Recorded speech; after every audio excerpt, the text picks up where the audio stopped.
हर हर महादेव। आज हम एक और माइक्रो कैप के कंपनी के बारे में डिस्कशन करेंगे।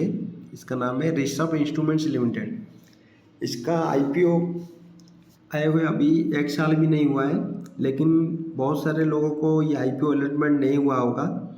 जो इसका आईपीओ प्राइस था 445 के करीब था, जो 20% या 25% का ग्रोथ आईपीओ में मिला था। उसके बाद अभी कंपनी फिर से वही आईपीओ प्राइस के आसपास पहुंच गया। तो इसको एक अपॉर्चुनिटी समझिए, और ये कंपनी का फंडामेंटल बहुत ही ज़बरदस्त है। आप लोग इसको एक अपॉर्चुनिटी, या आपके पास एक दोबारा एक मौका दिया है कंपनी ने कि इसको इस कंपनी में इन्वेस्टमेंट करने के लिए। तो ये कंपनी काम क्या करता है, जो इंडस्ट्रियलिस्ट जो बहुत सारी इंडस्ट्री है, जो मैन्युफैक्चरिंग कंपनी से जो उसमें पैनल वगैरह लगता है और इलेक्ट्रॉनिक सामान वगैरह लगता है, तो उसमें जो स्विचेस वगैरह लगता है और मेजरिंग कंट्रोल के लिए जो भी इंस्ट्रूमेंट लगता है, ये सब ये कंपनी बनाता है। तो इसका प्रोडक्ट के बारे में मैं आपको डिटेल्स में दिखा देता हूँ। जो भी कंपनी वगैरह में काम करते हैं ना, उनको पता लगता होगा। जैसे मेन स्विच है, ऑफ ऑन ये सब करने के लिए ये स्विच है, ये बनाता है कंपनी। ये तुम्हारा डिस्प्ले रहता है, जैसे कोई भी मशीन में रहता है उसका टच स्क्रीन करके कंट्रोल पैनल में। और ये भी एक सॉकेट है 3 फेज सिटी करके, ये इजीली इंस्टॉल हो जाता है। और ये सब इंडस्ट्री में बहुत ही रिक्वायरमेंट है। और ये कोई भी कंपनी में इलेक्ट्रिकल डिपार्टमेंट रहता है, उसको इस सामान का, ये जो डिजिटल का मल्टीमीटर है, इसका बहुत ही सख्त ज़रूरत है। इसके बिना वो कहाँ से कनेक्शन टूटा है या कनेक्शन फ्यूज उड़ा है कि नहीं उड़ा है, इससे वो आसानी से पता लगा सकता है, और इसकी ज़रूरत पड़ता ही है। और ये भी एक मीटर है जो मेजर करता है, पैरामीटर है, सिंगल मीटर। और एक और है ये वाला जो प्रोडक्ट, इसको तो दिखा दिया हूँ मैं। और इसका नए सारे बहुत सारे प्रोडक्ट हैं, जैसे ये सोलर पैनल लगाते हैं ना सब हम पार्क में या घर के छत के ऊपर, तो उसके लिए एक इन्वर्टर आता है। और ये टोटली इंडिया में मैन्युफैक्चर है, और इसका 10 साल का वारंटी के साथ आता है। और इसका डिमांड आगे देखिए, जब सोलर का टाइम आएगा ना, तो इसका डिमांड बहुत ज़्यादा बढ़ेगा, और कंपनी का सेल्स भी बढ़ेगा और प्रॉफिट भी बढ़ेगा। ठीक है, लैब सर्विस भी देता है, और ये जो नेक्स्ट जनरेशन सॉफ्टवेयर भी है वो भी डेवलप करता है।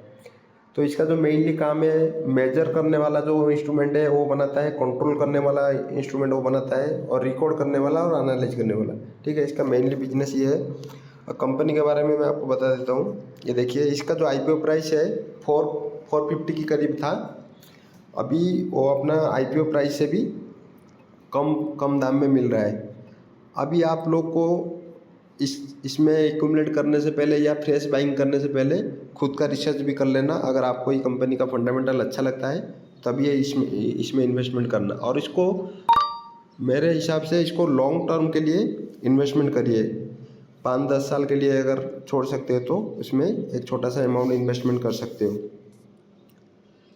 तो इसका फंडामेंटल, ये कंपनी देखिए मार्केट कैप 1600 करोड़ का है, और जो इसका इंडस्ट्री पी है 88 का है, और करंट पी कितना चल रहा है 41 में। मतलब कि इंडस्ट्री पी से आधे की वैल्यूएशन में मिल रहा है। तो मतलब कि ये मौका आपको दोबारा कभी मिलेगा ही नहीं।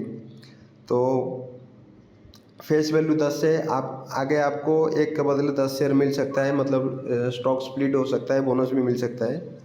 और इसका रेवेन्यू देखिए फ्लैट चल रहा है अभी 177, 177, 182, 163 एंड 180। प्रॉफिट में अभी थोड़ा गिरावट है, लेकिन यह रिकवर होगा। इसको टाइम चाहिए आपको। अगर लेना है तो इसमें 5-10 साल तक इन्वेस्टमेंट रहना पड़ेगा।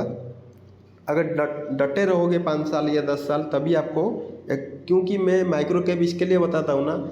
अगर कोई लार्ज कैप लोगे, जैसे कि कोई लार्ज कैप 1 लाख करोड़ का है, तो ज़्यादा से ज़्यादा कितना हो जाएगा, 2 लाख करोड़ हो जाएगा 5 साल में, या 4 लाख करोड़ का हो जाएगा, लेकिन उससे ज़्यादा तो नहीं बढ़ पाएगा ना। लेकिन ये 1600 करोड़ का कंपनी है। अगर इसका फंडामेंटल, जैसे आपको देखे होंगे टाइटन हो गया, पीडीलाइट हो गया, इन्होंने अपने अपने इन्वेस्टर को मतलब कि हज़ारों को करोड़ों बना दिया है। ठीक है, तो मैं इसके लिए फंडामेंटली स्ट्रॉन्ग और माइक्रो कैप कंपनी आपको बताता हूँ।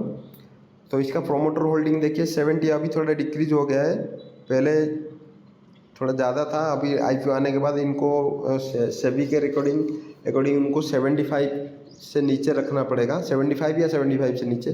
तो उन्होंने 70% रखा है, तो ठीक है, 70% भी कोई कम नहीं है। रिटेल के हाथ में 15% है, म्यूचुअल फंड के पास में 13% है, अदर डोमेस्टिक इंस्टीट्यूशन के पास भी 1.5% के करीब है, फॉरेन इंस्टीट्यूट में भी इसमें इन्वेस्टमेंट है। तो इस कंपनी को आप अपना रडार में ले लीजिए, और जो भी आपको पसंद है, जितना भी अमाउंट आप लॉन्ग टर्म के लिए छोड़ सकते हैं उतना आप इन्वेस्टमेंट कर लो।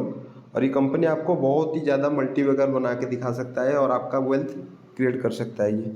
धन्यवाद।